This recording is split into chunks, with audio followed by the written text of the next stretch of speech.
Então, na sua tese, a mudança da pesquisa... Pois é, daí eu percebi que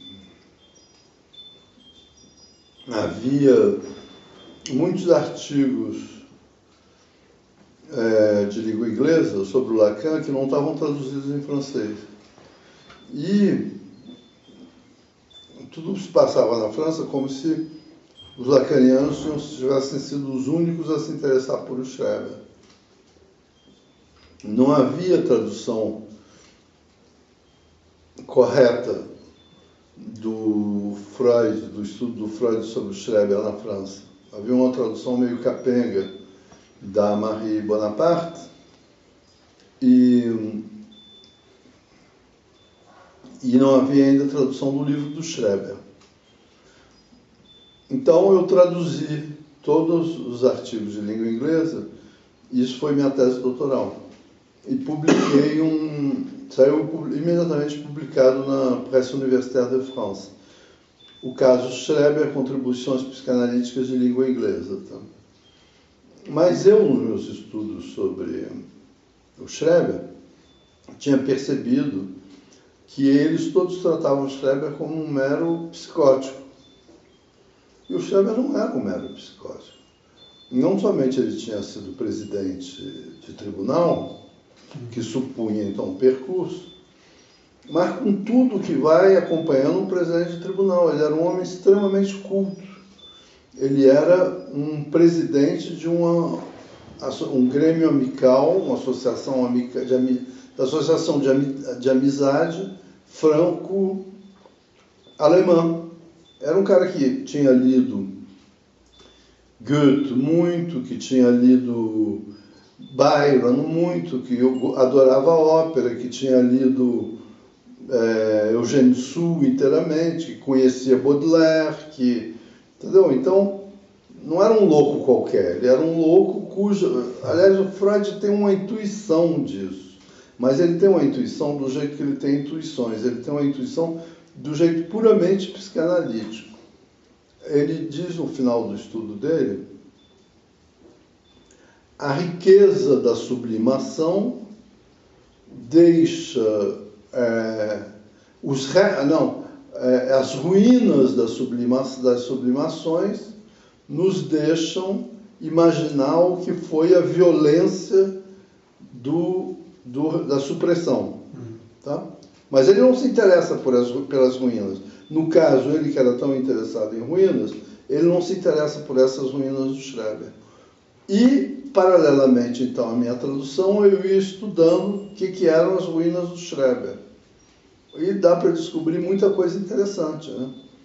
Ele menciona o judeu errante, por exemplo, como sendo um precursor do que estava acontecendo com ele. Ora, o judeu errante é o título de um poema do Goethe. É o título de um romance do Eugênio Sue. E é o título de um romance do Eugênio Sue que foi transformado em peça de teatro e que estava já em exibição lá na cidade onde o Schreber estava, no hospital psiquiátrico, lá na cidade do Schreber, em Leipzig. Né? Então, é isso. Isso foi a minha tese. Ela tinha dois volês, né? Elas tinham um volê que era a teoria com a tradução e o outro volê que eram as pesquisas sobre a presença da arte no delírio do Schreber. O que é, então, aquele antigo interesse meu, não só estudar Marx, o Marx diz: vocês querem saber qual é a melhor maneira de compreender a sociedade burguesa? Leiam Balzac. Daí eu li o Balzac. Tá? Peguei lá os 3 livros dele, os 4 livros dele que mais falam sobre a sociedade burguesa, que é o Père Goriot, o Esplendor e Miséria das Cortesãs e As Ilusões Perdidas, né? E o Marx tem razão, ele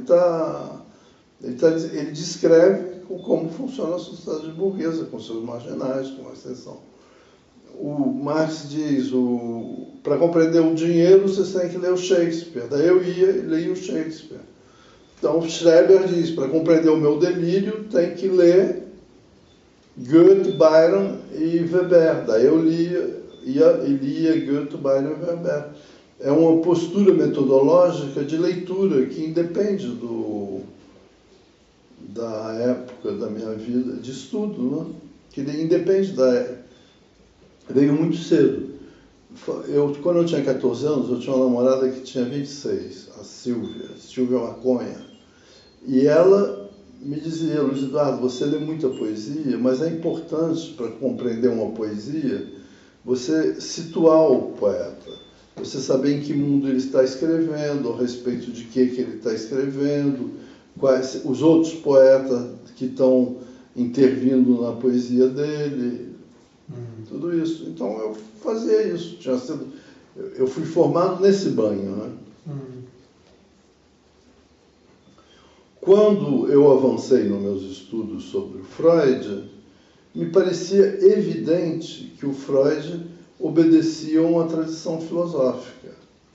Ele obedecia a uma tradição psiquiátrica, mas a própria tradição psiquiátrica, teria que estudar a formação da psiquiatria. A psiquiatria sai da filosofia, ela sai de um ramo da filosofia onde os filósofos se interessavam demais pelo corpo, tá? Pelo que acontecia no corpo. Talvez vocês possam falar disso mais que eu. E o próprio esforço do Freud em apagar todas as pistas e não dizer em relação a que filósofos ele tem dívidas, me parecia uma coisa de mal pagador, né? Alguém que está querendo esconder, ele está querendo se apresentar como alguém que inventou a psicanálise ex nihilo, né? O que ele encontra não foi isso. Ele inventou a psicanálise dentro de um movimento, como eu falei, os escritos de 1844, com o que eles comportam de tese sobre a percepção, estão em muito tempo na frente do que o Freud vai formular, e você só percebe a existência disso num psicanalista como Ferenczi. Eu encontrei agora, lendo na ideologia, o Charles Bonnet, no ensaio sobre o espírito. Ele apresenta a noção de neurônios permeáveis e impermeáveis, 100 anos antes de Freud. E qualquer estudante de psicanálise acha que o projeto é uma inovação absurda, assim, né? Uma coisa que veio, como você falou, ex nihilo, né? 100 anos antes já tinha biólogo falando disso, da necessidade de supor que o neurônio, que um retém, o outro ultrapassa, para que um seja memória, o outro seja percepção e tal. Infelizmente existem essas mistificações, né, em torno de Freud, né? E acho que é alguma coisa dele, ele contribui para isso, e é alguma coisa dos próprios psicanalistas que gostam de enfatizar, né? Eu vejo um problema político também de estabelecer a psicanálise como uma coisa autônoma e independente tanto da medicina quanto da filosofia. E ele comenta isso nas conferências dele também, né? Estar a meio caminho, só acusado pelos médicos de ser filósofo e pelos filósofos de ser médico. Então, mas é uma dificuldade, eu acho que, de criar uma situação independente. Luiz, e a tua carreira depois, a partir daí, bom, já está mais que estabelecido a tua relação com a psicanálise, então onde você falou. E a tua carreira docente, aí quando que começa, após essa defesa, publicação, tudo, você começa tanto como analista, como docente, como que foi essa? A minha carreira psicanalística, do ponto de vista das instituições psicanalíticas, foi absolutamente caótica, porque existe uma coisa que se chama de racismo institucional, tá? Na França existe um negócio que se chama racismo institucional. O racismo institucional é o racismo que faz com que Provavelmente aqui em Curitiba, nenhuma sociedade psicanalítica conta com negros no corpo de seus titulares. Talvez nem mesmo com analistas, né? Então, basta ver aí os dados estatísticos. Qual é a população negra na cidade e quantos tiveram acesso à psicanálise. Eu acho que aqui entra um negócio de racismo institucional e racismo de classe, né? Um classicismo. Isso, a organização social da psicanálise é inteiramente pautada sobre isso. Né? Na França é a mesma coisa, em Paris é a mesma coisa. E no caso com estrangeiros? No caso com estrangeiros. Mas com estrangeiros, mas com negros e com árabes também. Tá? Com negros e com árabes franceses também. Você não tem em Paris nenhum grupo psicanalítico que tenha um negro ou um árabe entre seus analistas didatas. Tá? Você tem um analista de origem árabe, eu acho, Safwan, Mustafa Safwan, que tem uma carreira assim de franco-atirador, assim, importante, mas isolado. E eu fiz uma formação psicanalítica num grupo psicanalítico, Associação Psychanalytique de France, onde eu tinha tudo para me tornar membro dessa associação. Mas, no último momento, intervém o racismo institucional. Quer dizer, nós gostamos muito do Luiz Eduardo, enquanto estrangeiro e enquanto ele vai voltar para a terra dele. Para ficar aqui e ser admitido como psicanalista aqui, a gente não quer ele. Um cara que é extremamente racista desse ponto de vista é o Winnicott.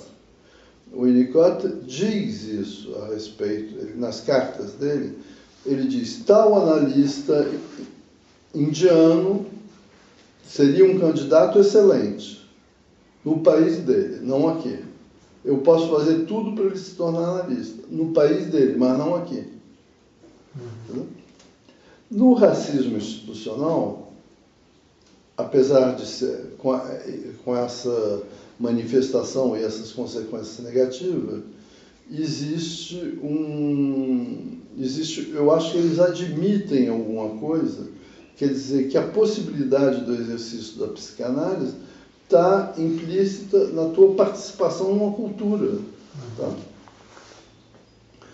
Eu fiz toda a minha formação psicanalítica na Europa. Quando eu vim para cá em 86, quando eu tentei voltar para o Brasil em 86, eu tinha dificuldade em analisar os pacientes brasileiros. Tá? Eu não sabia o que fazer com uma paciente que vinha de pareô e biquíni por baixo, e deitava no divã, abrindo o pareô e só de biquíni, me dava beijinho quando chegava e quando saía. Eu não sabia o que fazer.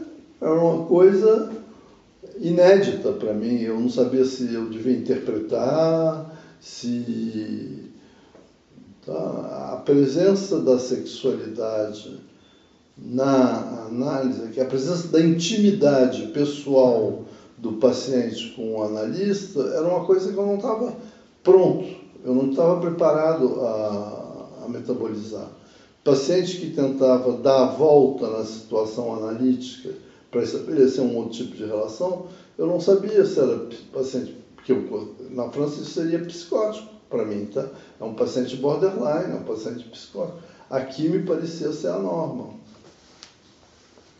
Então, eu não me integrei nas sociedades psicanalíticas, sempre tive muita dificuldade em me integrar nas sociedades psicanalíticas, mas me integrei no trabalho em um hospital psiquiátrico porque tive um grande médico-chefe, o François Caroli, que é de origem judia, mas que devia compreender muito bem as dificuldades onde eu podia estar, e me admitiu no serviço dele, me dando responsabilidades importantes, bastante importantes.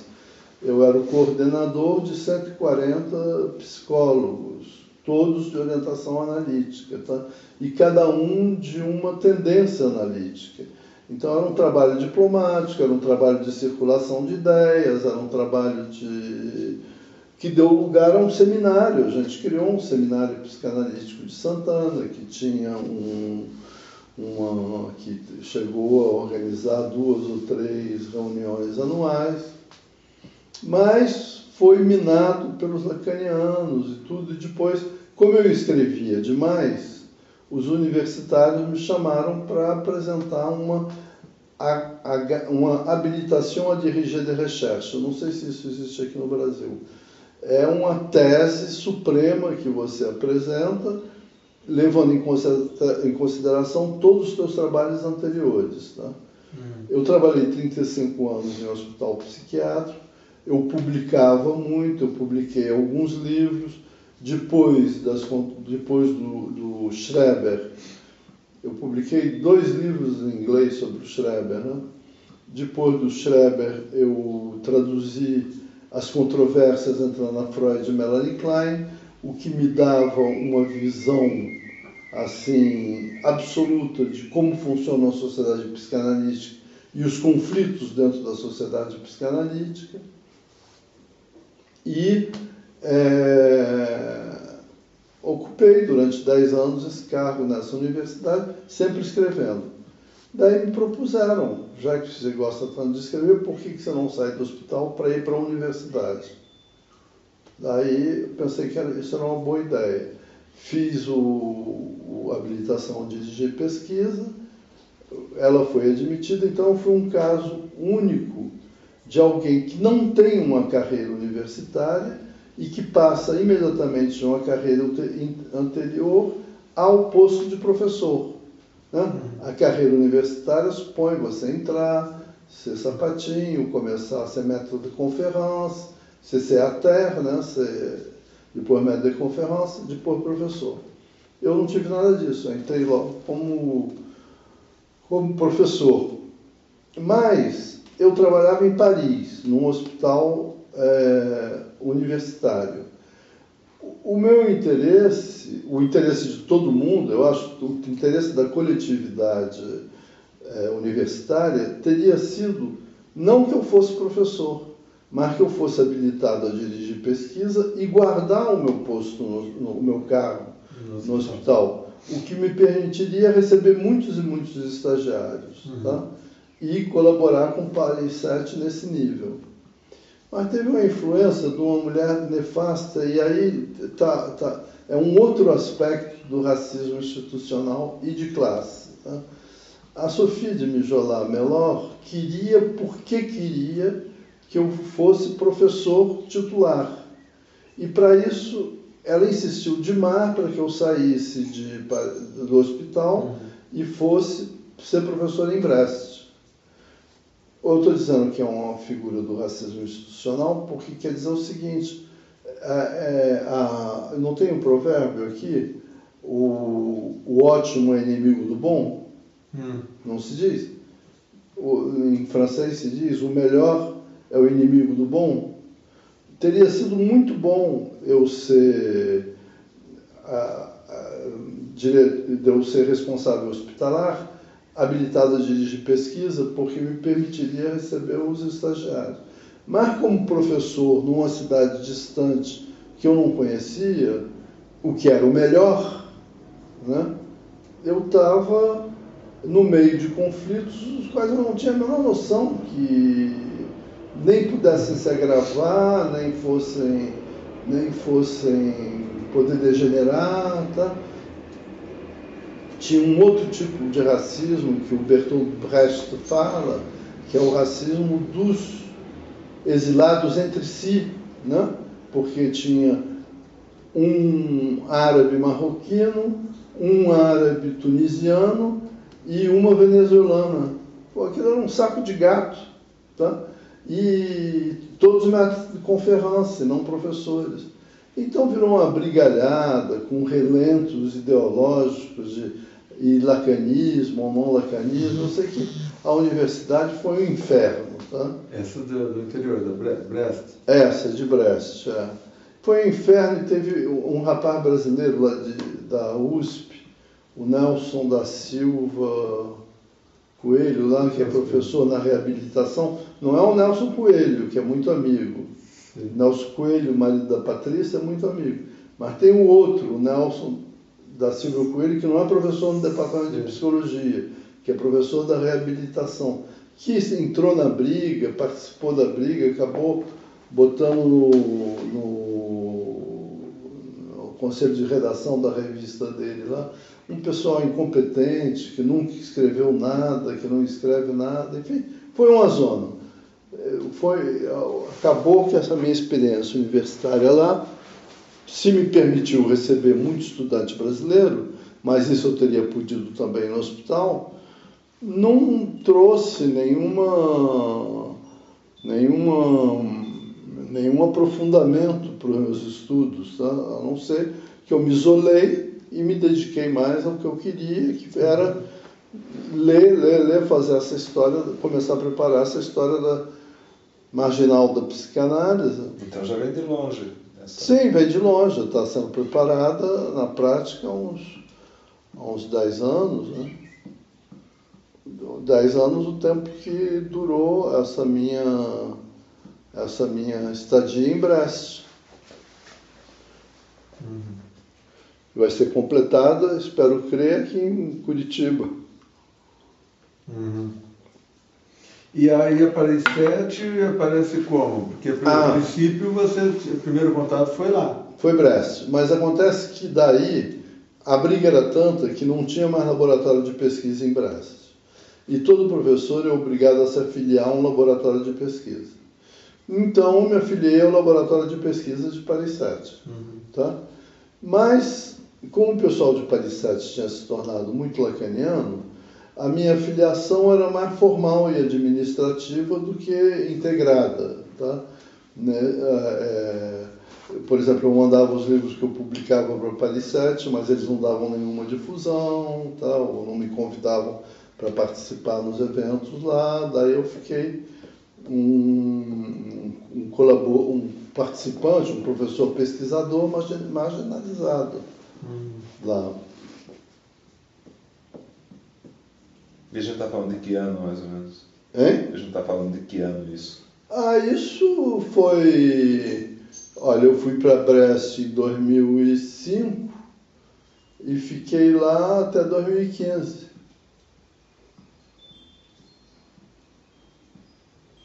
E Paris 7?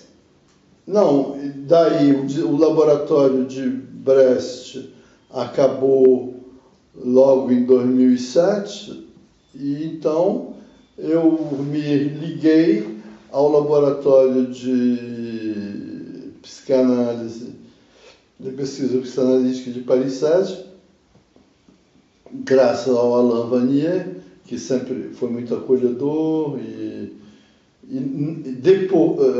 desprovido desse racismo e tudo, ele me abriu, ele me facilitou eu poder me ligar, mas o laboratório, eu estou falando do laboratório que era de tendência lacaniana, tá? Eu fiquei no laboratório então de 2007 a 2015. Mas eu acho que desde 2005, imediatamente eu comecei a receber estudante brasileiro. Sim. De tanto estudante que vinha por um ano para... Mas você continua afiliado nesse laboratório? Mesmo como aposentado? Sim, eu continuo. Aí você aposentou agora? Não, porque eu me aposentei em 2014, mas eu fui eleito professor emérito, porque eu escrevi muito, tinha muita pesquisa, tenho muitos livros publicados, então quando você está assim, quando você tem esse arsenal que eu tinha, eles permitem que você continue a dirigir tese até o final da vida. O emérito Emérito. Emérito tem essa condição. Tem essa condição. Você pode dirigir tese até o final da vida, eu vou poder continuar a receber esses estudantes sanduíches brasileiros até o final da vida, não tem problema. E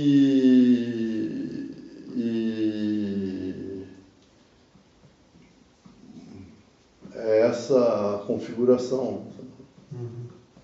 Sim. E agora então você está descompromissado da instituição, mas com com os vínculos, então, com estudantes que te procuram. Com os meus 3 últimos doutorandos, né? Os vínculos que eu tenho com a universidade são os meus 3 últimos doutorandos. Depois desses doutorandos, eu posso não ter mais vínculo nenhum com a universidade. A CAPES aceita que eu receba os estudantes que vêm em sanduíche, porque na prática eles têm pouco contato estatutariamente, contratualmente, eles não são obrigados de ter um contato muito grande não são obrigados de apresentar nada na universidade francesa. É mais uma coisa amigável, eles vão mais para se inteirar do que se faz lá, né? Bibliotecas disponíveis, as livrarias, as melhores livrarias, né? Se bem que as livrarias em psicanálise hoje em dia na França não existe mais quase, né? Antigamente você tinha uma ou outra livraria especializada em psicanálise e que eram poderosas. Hoje em dia a venda de psicanálise é por vias eletrônicas. Eu parei que comentou outro tempo aí que ele fez uma encomenda e a resposta veio, parece que veio a encomenda e o cara disse, olha, estamos encerrando o comércio sem especificidade, né? Fechou a livraria de psicanálise. Mas tem outras livrarias, se você quiser encomendar coisas de livro, de catálogos de livros sobre psicanálise, você me diz que eu te mando a livraria que ainda fazem isso. Mas isso representa uma queda de interesse. Sim. Quando eu cheguei na França, toda semana os jornais apresentavam críticas dos livros que tinham saído. Existiam 2 ou 3 grandes livrarias de psicanálise, e nas livrarias que não eram de psicanálise existiam estantes grandes de psicanálise. Hoje em dia você não encontra mais nada disso. Nem nas vitrines das livrarias, nem nos jornais. É raro os jornais fazerem alguma avaliação crítica de livros de psicanálise, e raríssimo mesmo, e uma ou outra emissão de rádio, tem de vez em quando um programa de televisão. É preciso ter algum escândalo para que chame a atenção, né? A Elizabeth Roudinesco ainda é um people, né, da psicanálise, ela é capaz de badalar muito. Agora, mesmo os psicanalistas da Sociedade Britânica de Psicanálise, ou muitos da França, eles não escrevem mais sobre psicanálise como se escrevia antigamente. Escrevem sobre uma literatura psicanalizanteada, né?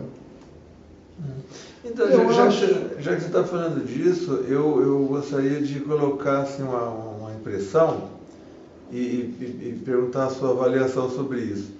Pelo período que eu estive lá, eu frequentei muitos seminários espalhados assim, em sociedade, em universidade, as maisons, etc., né? E de diversos assuntos, evolução inclusive, e muito de psicanálise também. E uma impressão que a gente tinha, uma impressão mais assim, táctil mesmo, mais visual, né? Então, por exemplo, tinha lá na Maison da Merrick, fui em alguns eventos, uma sequência de eventos sobre psicanálise, mas você percebia que tinha um público idoso, assim, uma coisa meio caricata, vamos dizer assim, velhinhos com castas, assim, um velhinho falando, Malman, por exemplo, falando, e muitos velhinhos assistindo, e lá passava essa impressão. Mas, ao mesmo tempo, a gente sabe que tem muitos jovens estudando psicanálise. Você mesmo tem vários alunos lá que são bastante jovens, né? Formados em psicologia, em filosofia e tal, que são jovens. Então, eu queria... a minha curiosidade é assim, como é que você avalia isso? Você acha que a psicanálise está se renovando? Não. Né? Ou realmente vamos dizer, essa onda, essa vaga, né, que lacaniana e tal, ela está se arrefecendo e esses jovens não vão dar continuidade?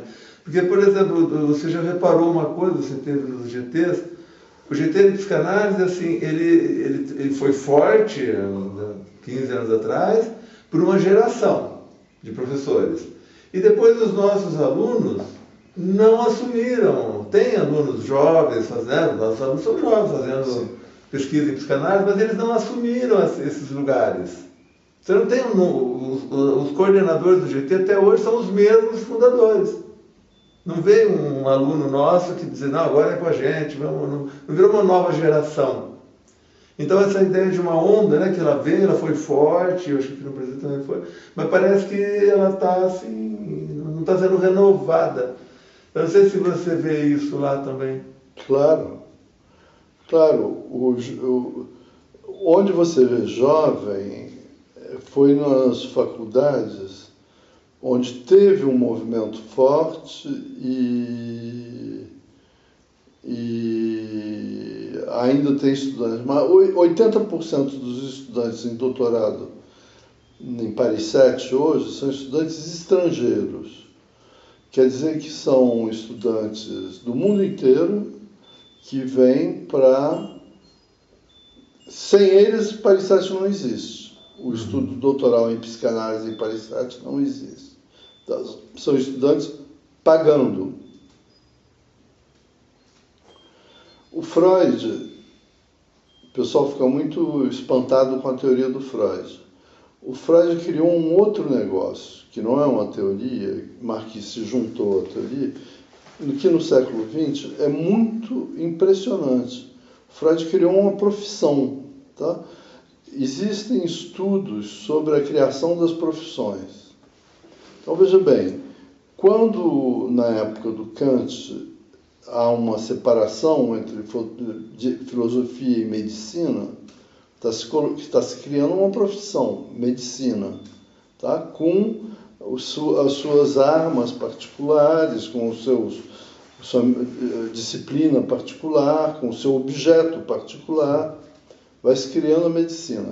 Dentro da medicina, começa a se criar uma especialidade cujo vínculo com a medicina é duvidoso, mas que se pretendem médicos devido a uma tradição antiga e também porque eles têm talvez uma tradição filosófica mais marcada, que é a psiquiatria, tá?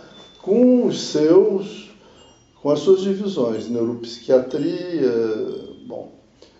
tem a psiquiatria. E começa a se criar uma outra disciplina que vem de outras fontes, mas não totalmente estrangeiras, que é a psicologia. Tá?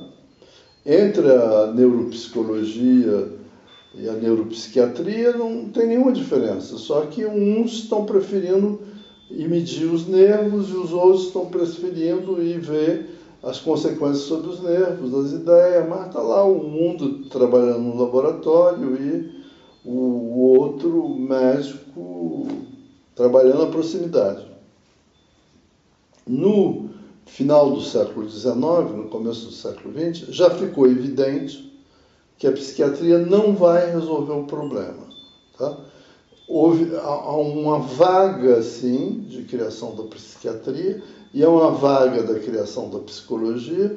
Já quando o Bleuler corrige o Kraepelin e cria o conceito de esquizofrenia, ele já está acabando com aquela tentativa que houve entre 1830 e 1900 de criar uma psiquiatria. O Bleuler já vai propor já é uma outra psiquiatria. Vai ser a psiquiatria do século XX, né? Mas que é uma psiquiatria que se alimenta da psicanálise. Bleuler não só foi próximo do Freud, não só nós dispomos de uma correspondência entre o Bleuler e o Freud que é importante, mas também, mesmo quando ele se separou do Freud, porque o Freud quis criar a Associação Psicanalítica Internacional, mesmo quando ele se separou do Freud, ele continuou em contato, continuou a ler psicanálise tá? Ele tinha suas opiniões, continuou próximo do Jung, continuou a desenvolver essa psicanálise do Jung, que por cortesia, delicadeza, boa educação, o Jung resolveu não chamar de psicanálise, mas de psicologia analítica, né? Para não desagradar a paranoia freudiana de que a psicanálise sou eu e só eu. Sim. Mas a psicanálise é uma profissão, o Freud criou essa profissão, tá? Para quem ele forneceu um arcabouço teórico poderoso. A psicanálise é uma profissão que nasce na decepção com a psiquiatria e com a psicologia. Durante a primeira metade do século XX, até 1970, a psicanálise cresce e se difunde baseada na multiplicação de uma profissão. Tá? Se sabe, eu posso ganhar a vida com psicanálise. Depois começa, eu sou psiquiatra e utilizo a psicanálise. Ou eu sou psicólogo e utilizo a psicanálise. Com o Lacan começa a acontecer, eu sou filósofo e utilizo a psicanálise. Ou eu sou outra coisa e utilizo a psicanálise. Então, o Freud tinha criado uma profissão e essa profissão se remodela um pouco. Mas a partir de 1970, assim, nos Estados Unidos, a capacidade de recrutamento para a formação de novos analistas se extingue, tá? Começa a se esmilinguir. E o que ocorre nos Estados Unidos vai ocorrer também na França, vai ocorrer também no Brasil. Nenhum jovem inteligente hoje vai estudar psicanálise para ganhar a vida com psicanálise. E talvez não vai estudar nem filosofia para ganhar a vida com filosofia. Vai fazer como o nosso colega ontem à noite. Ele vai estudar engenharia, filosofia porque se interessa, tá? Mas ele vai ganhar a vida como engenheiro. Está na cara, né? Então, a pergunta seria, a psicanálise tem ainda a condição de se manter como uma profissão? Tá? Ou a filosofia teria a condição de se manter como uma profissão fora da universidade? Talvez... Cada vez menos. Cada vez menos.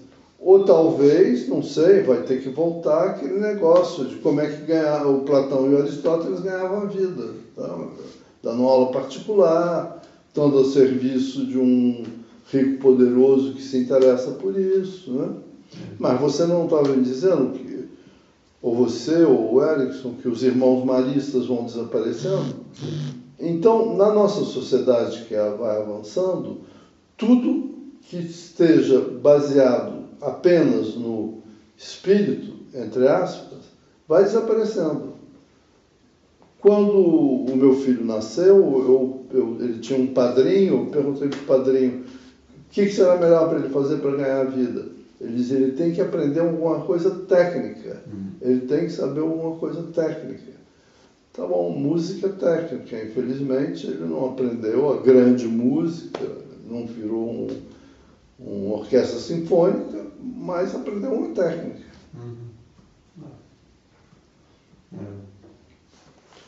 Eu vejo que a formação acontece um pouco disso que você está falando. Mesmo aquele que está estudando psicanálise, mas ele vai trabalhar em alguma outra coisa. Ele pode trabalhar na prefeitura, ele vai numa ONG, não sei o quê. Dificilmente esse trabalho, assim como... O Cláudio parece que está vivendo hoje, depois de muitos anos, tem um consultório e ali ele atende pacientes, ele tem um número razoável de pacientes. Cláudio? O Cláudio Rubim, aquele argentino, que foi da banca. Hoje, assim. Mas dizer assim que tem só toda uma profissão centrada... Ele só vive de psicanálise? Nesse momento, sim.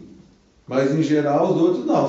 São funcionários ou dão aula na universidade de outra coisa, ou trabalham na prefeitura, no estado, assim, sempre tem e a psicanálise como um referencial, né, do seu trabalho. Então. Sim, prestem bem atenção. Por pessoas que já têm dinheiro de família, né? Além disso. Que daí não precisariam ganhar a vida. O próprio você, né, que tem sua clínica, mas tem a sua carreira profissional de professor e tal. Né? E antes eu trabalhava com televisão, né? Junto com a clínica. Pois é. Por quê? Porque também justamente porque ela tem essa oscilação muito grande também, né? E você não tem, até pesaria em cima da clínica se você ficasse exclusivamente com ela, no sentido de você querer que os pacientes fiquem, coisas assim que não faz muito sentido, né? Você fazer o negócio render, vamos dizer assim.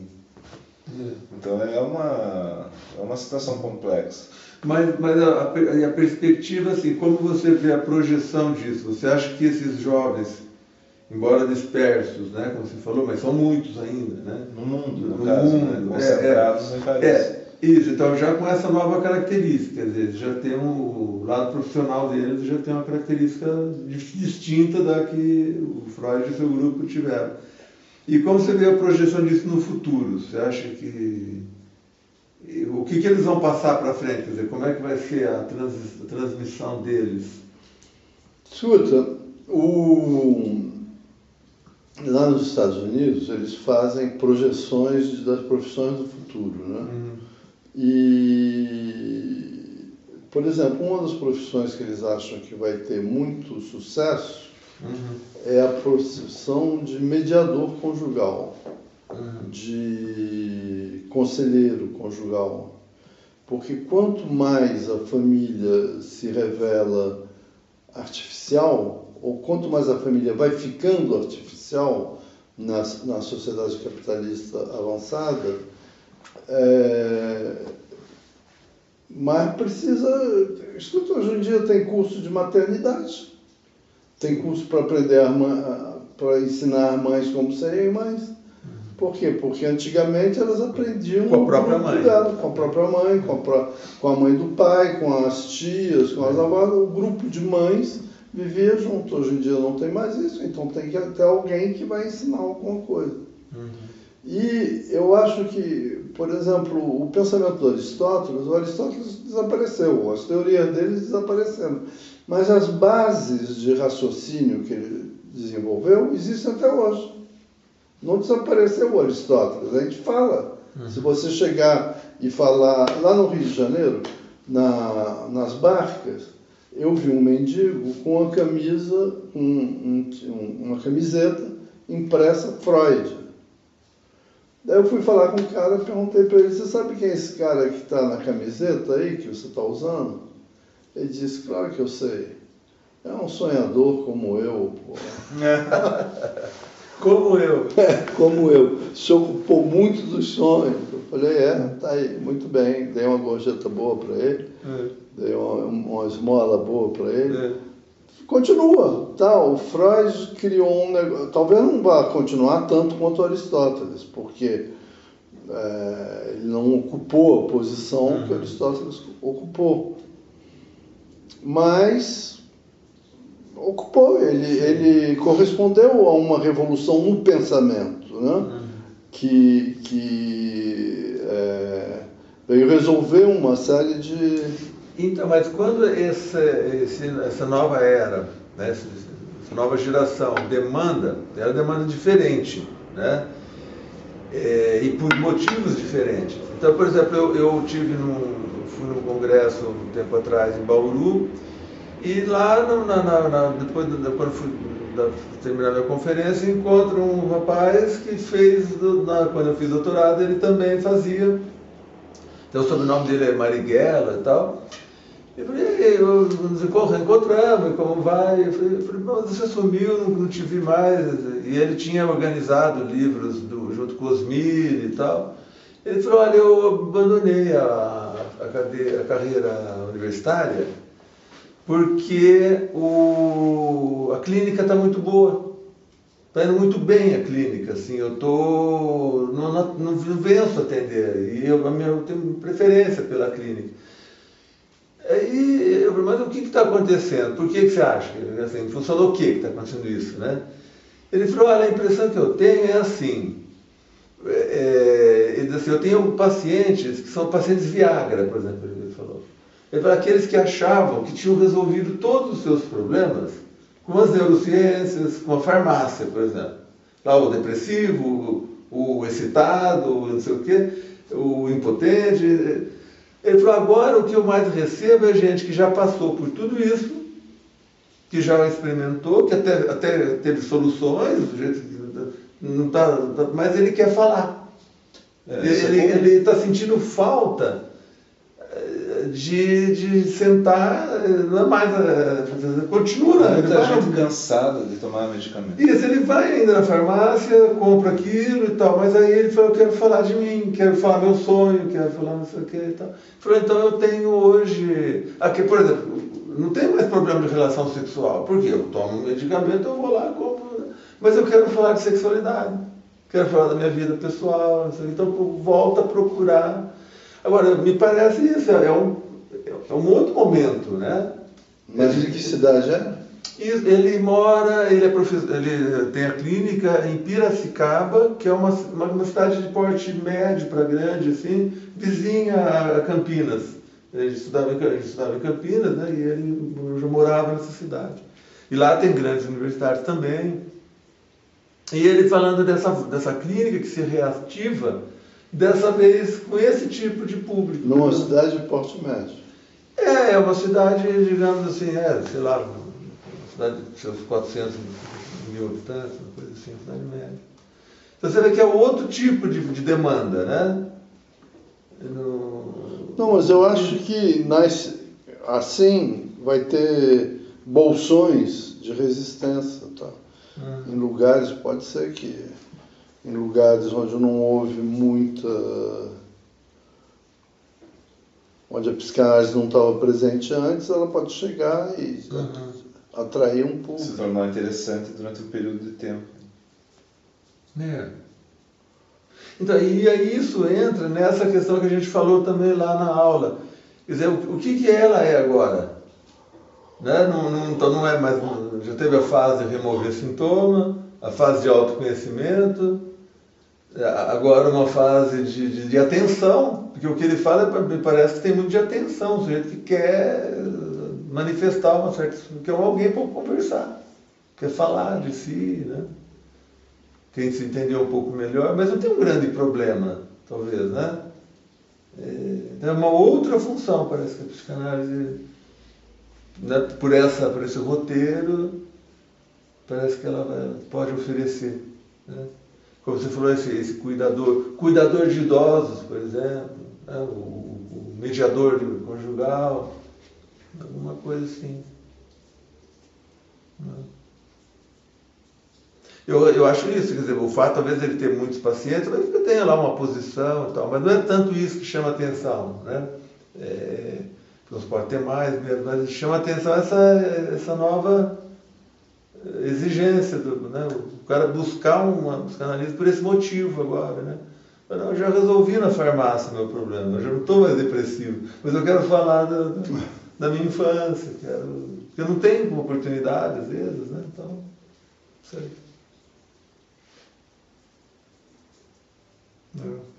Eu vejo muitas pessoas que precisam um espaço que elas não têm em outros lugares, assim, como uma demanda. Isso é verdade. Pessoas que não estão ali necessariamente para resolver um problema específico. Ou que até chegam ali por essa via e se interessam pelo espaço, por ter aquele espaço, como eles falam, né? Diferente em relação ao que eles teriam em todos os outros lugares. Com outros profissionais, né? E institucionalmente, Luiz, porque a gente brinca assim de dizer que a psicanálise ainda tem uma presença forte na Argentina, no Brasil, né? aqui no Brasil mais para o sul, né? Curitiba é uma cidade que tem, né, muitas escolas de formação, Porto Alegre, né? E São Paulo. E Paris, né? Paris ainda a gente vê muita coisa. Mas mesmo lá, assim, institucionalmente, você vê que há uma depressão, assim, de instituições,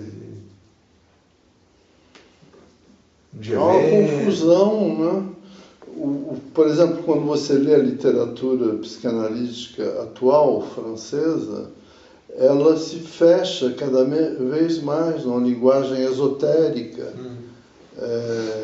ou então numa linguagem técnica. Ela vai perdendo toda a capacidade evocativa. Tá? Só sectário pode ler, compreender. Ela vai perdendo tudo. Há uma degradação literária. Tá? Não é boa literatura.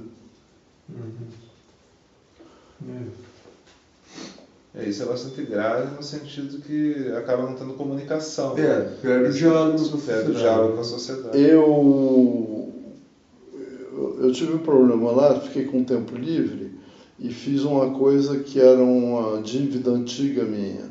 Eu traduzi para o francês capítulos da História da Literatura Ocidental do Carpeaux. Lembra o Otto Maria Carpeaux? Sim. Pois é. Então, esse livro vai ser publicado. O editor me perguntou por que eu tinha me interessado pela literatura. Então, eu expliquei para ele que o Carpeaux teve uma participação no meu militantismo, que o meu interesse por literatura era antigo, já antes do Carpeaux, que eu lamentava que o Carpeaux, por ter escrito em português, não tinha nenhuma projeção internacional, e que, na minha carreira, num determinado momento, eu tinha pensado que a literatura psicanalítica era um subproduto da literatura de science fiction. Entendeu? Então, que eu tinha resolvido voltar à boa literatura. Já que a psicanálise estava dentro e desprestigiada, né? E também produzido má literatura. Má literatura. Agora, vejam só, eu falei que a filha da Melanie Klein atacava ela nos congressos, sugerindo que o nome dela, Melanie Klein, tinha as mesmas iniciais que Mein Kampf. Bom, teve um colega nosso na França que assinalou que dois dos principais pilares da psicanálise, segundo Freud e Sandor Ferenczi, as iniciais eram a mesma que de science fiction. Legal. Se é para brincar com isso, se é para brincar com descobrir relações, né? Não, mas a melhor delas é aquela que você comentou, que a psicanálise é a patisserie. Patisserie vienense. Porque a patisserie não chega a ser um desprestígio do ponto de vista dela. A patisserie é legal, né? Mas chamar a psicanálise de patisserie, aí sim, né? Fica uma coisa... Deslocaram para um negócio bacana, mas muita ironia, né? Patisserie. Ela vale como uma eclair ou qualquer coisa assim. Eclair é um esclarecimento, né? É uma luz. É um tipo. Tá bom? Sim, muito legal. Bom, tem alguma outra coisa que você gostaria de... Porque não. Depois eu acho que o Eduardo vai passar para você, né, se você quiser acrescentar ou tirar alguma coisa. A revista Aurora é online. É online. Atualmente, você viu quantos cliques tinha lá no nosso... A essa altura? Não. Hoje eu fiquei traduzindo Strindberg, daí eu não olhei. Vou olhar agora então. Hoje